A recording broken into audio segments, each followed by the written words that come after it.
beautiful person. Just a quick video tonight because it's late. It's a Saturday night and I just came back online and I am very grateful to be here with you. So I am still talking about this book, Mindset by Carol Dweck. I'm still looking for how to flip my iPhone screen. Hi Angie. How to flip my iPhone screen so that you don't read it backwards, but it's all good. So I'm currently in chapter 7, just finishing up chapter 7. So it's day 12, I think, of the 14-day challenge. So just a couple more days, which will just allow me to do the last chapter, which is awesome. So in this chapter, I was talking about parents, teachers, and a little bit about coaches. I mostly talk about parents and teachers and about how the things that we say and do can really affect whether our children, our students, our athletes have a growth mindset or a fixed mindset because they're really paying attention to what we say. And in the last bit is talking about coaches. She talks about 3 coaches. I'm not really going to get into them because sports is not my thing, but the most important thing is that people learn more from failure than they do from success. So she's talking about all 3 of these coaches ended up with the comment that success is actually quite dangerous for a winning team because they might become complacent and no longer work so hard. They might think they're entitled to win just because of who they are, which is sort of the epitome of the fixed mindset. So anyway, just to finish off this chapter, I wanted to talk about, she mentioned something called a false growth mindset, which she was quite shocked when she heard about it. But basically what it means is that people take something that they like about themselves, maybe they're flexible, maybe they're open-minded, and they call it a growth mindset.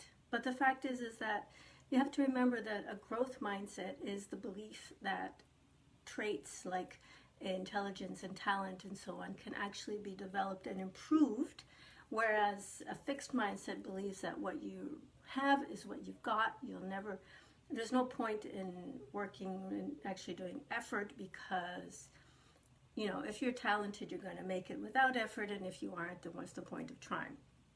So that's the difference between a growth mindset and a fixed mindset. And she's talking about this false growth mindset, which is really interesting because people think they have a growth mindset when what they're doing is actually not really believing in growth. They're not doing, as she puts it, not doing the hard work of cultivating their own abilities or those of their children or students.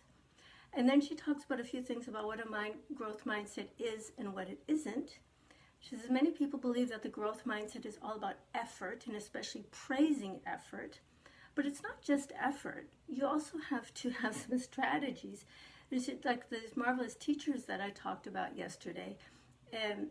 They didn't just tell the kids, work hard and read Shakespeare. You know, what they did is that they taught them the strategies that they needed in order to be successful.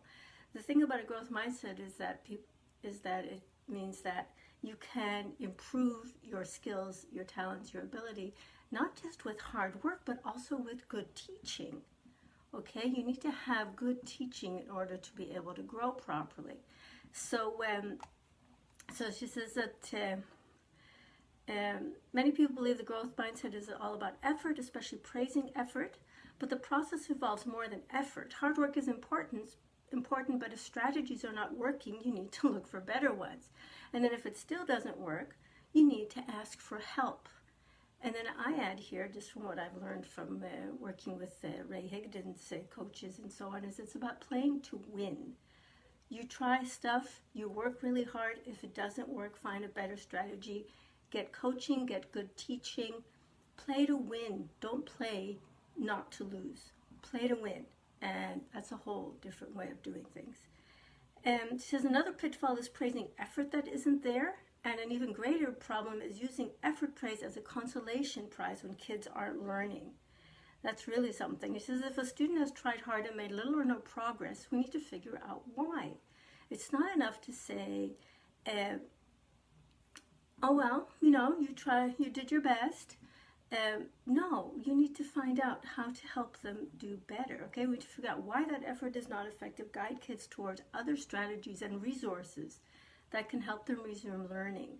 The growth mindset is all about learning. It's not about putting up a show of learning. It's about actually learning. And if you're not learning, something's wrong. You've got to do something about it. By the way, these notes that I'm reading, I made a Google Doc with my Cliff Notes from this book. It's quite a dense book with a lot in it.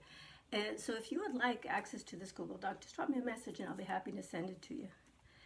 And the other thing she says is that telling kids they can do anything, but not helping them gain the skills and find the resources to make progress towards their goals is not helpful. Okay, because it's fine to say, you can do anything you put your mind to, but then you have to help them learn how to do it. Okay? Actually, one of the things she talked about was Dorothy DeLay, the great violin teacher who just wouldn't give up on students who had that spark. Hi, Brenda.